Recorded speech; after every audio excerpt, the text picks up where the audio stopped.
Good morning students, मैं Nitin Sharma your SST teacher. Dear students, आज हम क्लास 8 का chapter number 1 the Indian constitution पढ़ेंगे।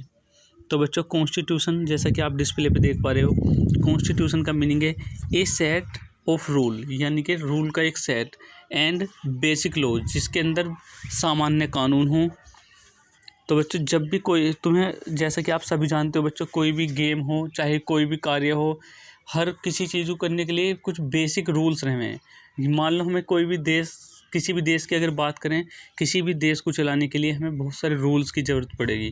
तो जो भी हमें रूल्स मिलेंगे वे सब किसके अंतर्गत आएंगे? कॉन्स्टिट्यूशन के अंतर्गत आएंगे।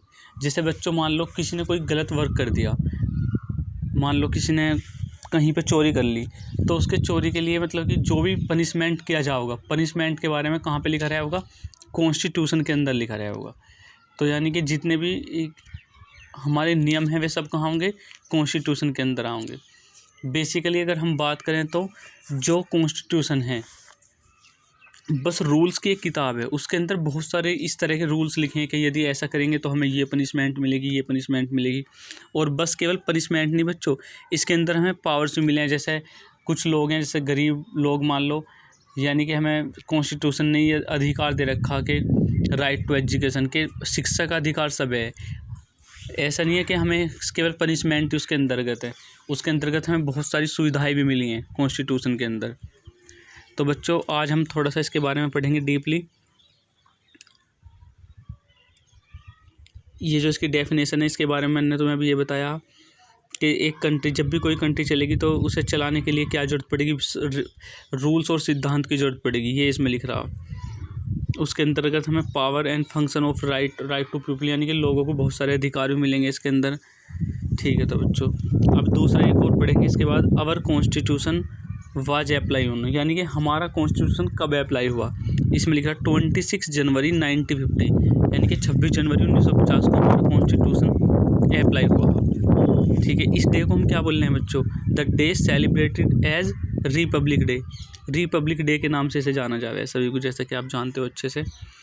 The constitution of India is the supreme law of India. सबसे बड़ा जो हुआ ना, मतलब कि नियम है इंडिया के, वे कहाँ हैं? कॉन्स्टिट्यूशन के अंदर है। सुप्रीम लॉ ऑफ इंडिया यानी कि सबसे बड़े रूल, उससे ऊपर कुछ नहीं है संविधान से ऊपर, कॉन्स्टिट्यूशन से अंदर। तो बच्चों, सबसे पहले अगर बात करी जाए कि कॉन्स्टिट्यूशन की शुरुआत कब से हुई, तो जैसे कि यहाँ देख रहे हो आप, इन 1934। 1934 कब की बात है बच्चों? जब हमारे पास, मतलब कि जब हम अंग्रेज़ लोगों के गुलाम हैं, उस टाइम की बात है 1934 की।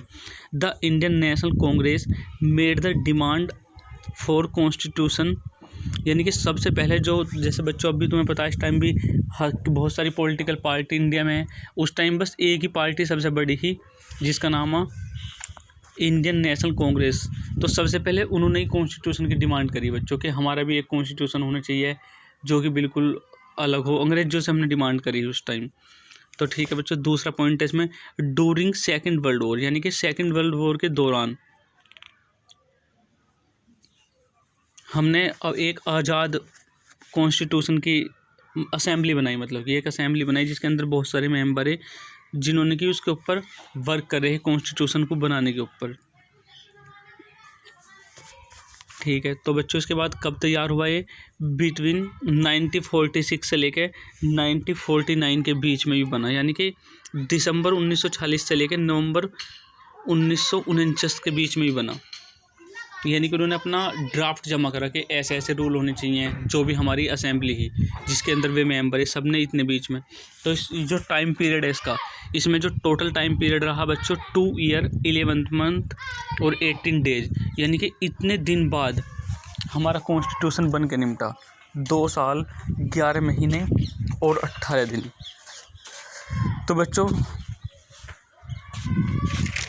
आज के लिए इतना ही। इस वीडियो को अच्छे से देखें।